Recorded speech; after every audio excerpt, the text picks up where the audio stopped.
While he was still speaking, a crowd came up, and the man who was called Judas, one of the 12, was leading them. He approached Jesus to kiss him, but Jesus asked him, "Judas, are you betraying the Son of Man with a kiss?" When Jesus' followers saw what was going to happen, they said, "Lord, should we strike with our swords?" And one of them struck the servant of the high priest, cutting off his right ear. But Jesus answered, "No more of this."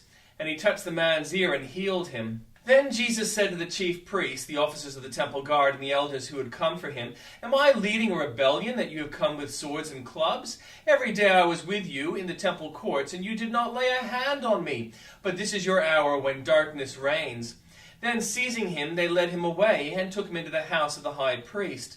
Peter followed at a distance, and when some there had kindled a fire in the middle of the courtyard and had sat down together, Peter sat down with them. A servant girl saw him seated there in the firelight.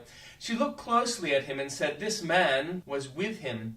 But he denied it. "Woman, I don't know him," he said. A little later, someone else saw him and said, "You are also one of them." "Man, I am not," Peter replied. About an hour later, another asserted, "Certainly this fellow was with him, for he is a Galilean." Peter replied, "Man, I don't know what you're talking about." Just as he was speaking, the rooster crowed. The Lord turned and looked straight at Peter. Then Peter remembered the word the Lord had spoken to him. "Before the rooster crows today, you will disown me 3 times. And he went outside and wept bitterly. The men who were guarding Jesus began mocking and beating him. They blinded him and demanded, "Prophesy, who hit you?" And they said many other insulting things to him. At daybreak, the council of the elders of the people, both the chief priests and the teachers of the law, met together, and Jesus was led before them. "If you are the Messiah," they said, "tell us." Jesus answered, "If I tell you, you will not believe me, and if I asked you, you would not answer. But from now on, the Son of Man will be seated at the right hand of the mighty God."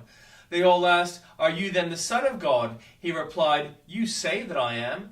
Then they said, "Why do we need any more testimony? We have heard it from his own lips." And the Old Testament reading. Then the word of the Lord came to Jehu, son of Hanani, concerning Baasha. "I lifted you up from the dust and appointed you ruler over my people, Israel. But you followed the ways of Jeroboam and caused my people Israel to sin and to arouse my anger by their sins. So I'm about to wipe out Baasha and his house, and I will make your house like that of Jeroboam, son of Nebat. Dogs will eat those belonging to Baasha who died in the city, and birds will feed on those who die in the country. As for the other events of Baasha's reign, what he did and his achievements, are they not written in the book of the annals of the kings of Israel? Baasha rested with his ancestors and was buried in Tirzah, and Elah his son succeeded him as king. Moreover, the word of the Lord came through the prophet Jehu, son of Hanani, to Baasha and his house, because of all the evil he had done in the eyes of the Lord, arousing the anger by the things he did, becoming like the house of Jeroboam, and also because he destroyed it. In the 26th year of Asa, king of Judah, Elah, son of Baasha, became king of Israel, and he reigned in Tirzah 2 years. Zimri, one of his officials who had command of half his chariots, plotted against him. Elah was in Tirzah at the time, getting drunk in the home of Arza, the palace administrator in Tirzah. Zimri came in and struck him down and killed him in the 27th year of Asa, king of Judah. Then he succeeded him as king. As soon as he began to reign and was seated on the throne, he killed off Baasha's whole family. He did not spare a single male, whether relative or friend, so Zimri destroyed the whole family of Baasha, in accordance with the word of the Lord spoken against Baasha through the prophet Jehu, because of all the sins Baasha and his son Elsa had committed and had caused Israel to commit, so that they aroused the anger of the Lord, the God of Israel, by their worthless idols. As for the other events of Elah's reign and all he did, are they not written in the book of the annals of the kings of Israel? In the 27th year of Asa, king of Judah, Zimri reigned in Tirzah 7 days. The army was encamped near Gibbethon, a Philistine town. When the Israelites in the camp heard that Zimri had plotted against the king and murdered him, they proclaimed Omri, the commander of the army, king over Israel that very day there in the camp. Then Omri and all the Israelites with him withdrew from Gibbethon and laid siege to Tirzah. When Zimri saw that the city was taken, he went into the citadel of the royal palace and set the palace on fire around him, so he died, because of the sins he had committed, doing an evil in the eyes of the Lord and following the ways of Jeroboam and committing the same sin Jeroboam had caused Israel to commit. As for the other events of Zimri's reign and the rebellion he carried out, are they not written in the books of the annals of the kings of Israel? Then the people of Israel were split into two factions, supporting Tibni, son of Gibnath, for the king, and the other half supported Omri. But Omri's followers proved stronger than those of Tibni, son of Ginath. So Tibni died, and Omri became king. In the 31st year of Asa, king of Judah, Omri became king of Israel. And he reigned 12 years, 6 of them in Tirzah. He brought the hill of Samaria from Shemer for 2 talents of silver, and built a city on the hill, calling it Samaria, after Shemer, the name of the former owner of the hill. But Omri did evil in the eyes of the Lord, and sinned more than all those before him. He followed completely the ways of Jeroboam, son of Nebat, causing the same sin Jeroboam had caused Israel to commit, so that they aroused the anger of the Lord, the God of Israel, by their worthless idols. As for the other events of Omri's reign, what he did and the things he achieved, are they not written in the book of the annals of the kings of Israel? Omri rested with his ancestors, was buried in Samaria, and Ahab his son succeeded him as king. In the 38th year of Asa, king of Judah, Ahab, son of Omri, became king of Israel, and he reigned in Samaria over Israel 22 years. Ahab, son of Omri, did more evil in the eyes of the Lord than any of those before him. He not only considered it trivial to commit the sins of Jeroboam, son of Nebat, but he also married Jezebel, daughter of Ethbaal, king of the Sidonians, and he began to serve Baal and worship him. He set up an altar for Baal in the temple of Baal that he built in Samaria. Ahab also made an Asherah pole and did more to arouse the anger of the Lord, the God of Israel, than did all the kings of Israel before him. In Ahab's time, Hael of Bethel rebuilt Jericho. He laid its foundations at the cost of the firstborn son of Biram, and he set up its gates at the cost of his youngest son Segub, in accordance with the word of the Lord spoken by Joshua, son of Nun. Now Elisha, the Tishbite from Tishbe in Gilead, said to Ahab, "As the Lord, the God of Israel, lives, whom I serve, there will be neither dew nor rain in the next few years except at my word." Then the word of the Lord came to Elijah, "Leave here, turn eastward, and hide in the Kerith ravine east of Jordan. You will drink from the brook, and I have directed the ravens to supply you with food there."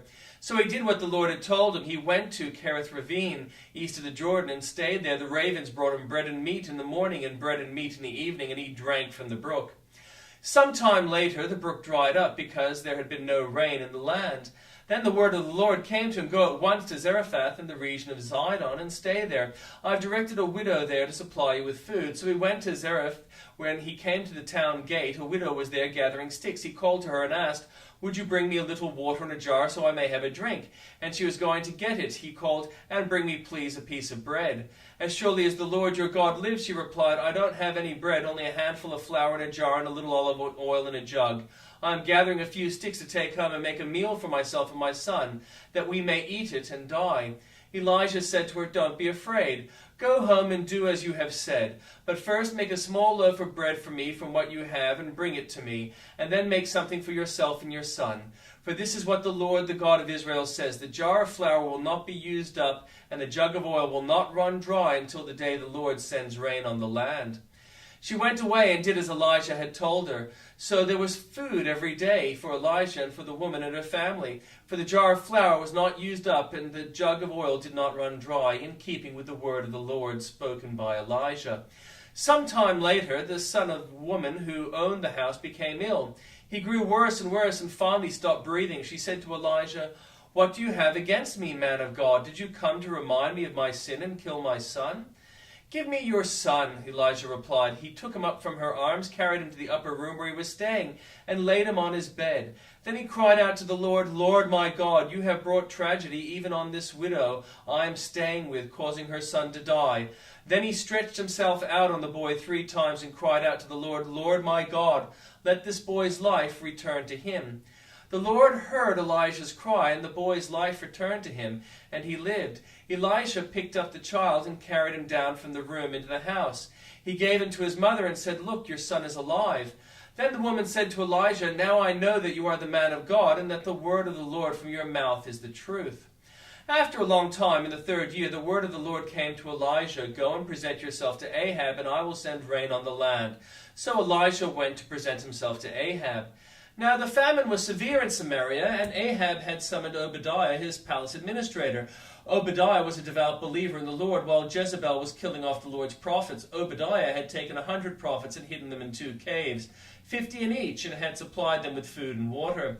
Ahab had said to Obadiah, "Go through the land to all the springs and valleys. Maybe we can find some grass to keep the horses and mules alive, so we will not have to kill any of our animals."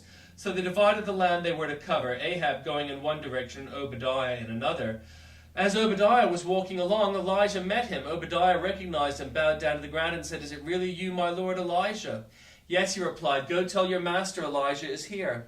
"What have I done wrong?" asked Obadiah, "that you are handing your servant over to Ahab to be put to death? As surely as the Lord your God lives, there is not a nation or kingdom where my master has not sent someone to look for you. And whenever a nation or kingdom claimed you were not there, he made them swear they could not find you. But now you tell me to go to my master and say, 'Elijah is here.' I don't know where the Spirit of the Lord may carry you when I leave you. If I go and tell Ahab and he doesn't find you, he will kill me. Yet I, your servant, have worshipped the Lord since my youth. Haven't you heard, my Lord, that what I did while Jezebel was killing the prophets of the Lord? I hid 100 of the Lord's prophets in 2 caves, 50 in each, and supplied them with food and water. And now you tell me to go to my master and say, 'Elijah is here,' he will kill me." Elijah said, "The Lord Almighty lives, whom I serve. I will surely present myself to Ahab today." So Obadiah went to meet Ahab and told him, and Ahab went to meet Elijah. When he saw Elijah, he said to him, "Is that you, troubler of Israel?" "I have not made trouble for Israel," Elijah replied, "but you and your father's family have. You have abandoned the Lord's commands and have followed the Baals. Now summon the people from all over Israel to meet me on Mount Carmel, and bring 450 prophets of Baal and the 400 prophets of Asherah, who eat at Jezebel's table." So Ahab sent word throughout Israel and assembled the prophets on Mount Carmel. Elijah went before the people and said, "How long will you waver between two opinions? If the Lord is God, follow him, but if Baal is God, follow him." But the people said nothing. Then Elijah said to them, "I'm the only one of the Lord's prophets left, but Baal has 450 prophets. Get 2 bulls for us. Let Baal's prophets choose one of the servants, and let them cut it into pieces and put it on the wood, but not set fire to it. I will prepare the other bull and put it on the wood, but not set fire to it. Then you call on the name of your God, and I will call on the name of the Lord. The God who answers by fire, he is God." Then all the people said, "What you say is good." Elijah said to the prophets of Baal, "Choose one of the bulls and prepare it first. Since there are so many of you, call on the name of your God, but do not light the fire." So they took the bull given them and prepared it. Then they called on the name of Baal from morning till noon. "Baal, answer us," they shouted, but there was no response. No one answered, and they danced around the altar they had made. At noon, Elijah began to taunt them. "Shout louder," he said. "Surely he is a god. Perhaps he is deep in thought, or busy or traveling. Maybe he is sleeping and must be awakened." So they shouted louder and slashed themselves with swords and spears, as was their custom, until their blood flowed. Midday passed, and they continued their frantic prophesying until the time for the evening sacrifice. But there was no response. No one answered. No one paid attention. Then Elijah said to the people, "Come here to me." They came to him, and he repaired the altar of the Lord, which had been torn down. Elijah took 12 stones, one for each of the tribes descended from Jacob, to whom the word of the Lord had come, saying, "Your name shall be Israel." With the stones he built an altar in the name of the Lord, and he dug a trench around it, large enough to hold 2 seahs of seed. He arranged the wood, cut the bull into pieces, and laid it on the wood. And then he said to them, "Fill 4 large jars with water and pour it on the offering and on the wood." "Do it again," he said, and they did it again. "Do it a 3rd time," he ordered, and they did it the 3rd time. The water ran down around the altar and even filled the trench. At the time of sacrifice, the prophet Elijah stepped forward and prayed, "Lord, the God of Abraham, Isaac, and Israel, let it be known today that you are the God in Israel, and that I am your servant and have done all these things at your command. Answer me, Lord, answer me, so that these people will know that you, Lord, are God, and that you are turning their hearts back again." Then the fire of the Lord fell and burned up the sacrifice, the wood, the stones, the soil, and also licked up the water in the trench. When all the people saw this, they fell prostrate and cried, "The Lord, he is God! The Lord, he is God!" Then Elijah commanded them, "Seize the prophets of Baal, don't let anyone get away." They seized them, and Elijah had them brought down to the Kishon Valley and slaughtered there. And Elijah said to Ahab, "Go eat and drink, for there is the sound of a heavy rain." So Ahab went off to eat and drink, but Elijah climbed to the top of Carmel, bent down to the ground, and put his face between his knees. "Go and look toward the sea," he told his servant, and he went up and looked. "There is nothing there," he said. 7 times Elijah said, "Go back." The 7th time the servants reported, "A cloud as small as a man's hand is rising from the sea." So Elijah said, "Go and tell Ahab, hitch up your chariot and go down before the rain stops you." Meanwhile the sky grew black with clouds, the wind rose, a heavy rain started falling, and Ahab rode off to Jezreel. The power of the Lord came on Elijah. Tucking his cloak into his belt, he ran ahead of Ahab all the way to Jezreel.